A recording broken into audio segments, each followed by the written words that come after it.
সংবিধান সংস্কারের কথা শুনছি, কিন্তু বর্তমান অন্তর্বর্তীকালীন সরকারের ক্ষমতা দীর্ঘ সময় অতিক্রান্ত হওয়ার পরেও দেশের মানুষের কাঙ্ক্ষিত সেই সংস্কার আজও পর্যন্ত বাস্তবায়নের কোন রূপরেখা আমরা দেখতে পাইনি। আমরা অন্তর্বর্তীকালীন সরকার প্রধানকে বলতে চাই, জনাব ডক্টর ইউনূস সাহেব, মেহরবানি করে আপনি প্রথমে অনতিবিলম্বে সংবিধান সহ রাজনৈতিক ব্যবস্থা এবং নির্বাচন ব্যবস্থা সহ গুরুত্বপূর্ণ প্রতিটি সংস্কারের ওয়ালটন আবারও মিলিনিয়ার অফারে ওয়ালটন ফ্রিজ কিনে আপনিও হয়ে যেতে পারেন মিলিয়নিয়ার।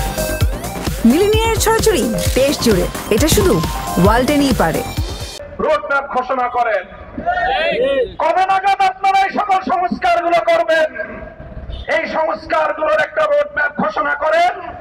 রোডম্যাপের ভিত্তিতে যথা উপযুক্ত সময়ে একটি যৌক্তিক সময়ের মধ্যে নির্বাচনের রোডম্যাপ ঘোষণা করেন।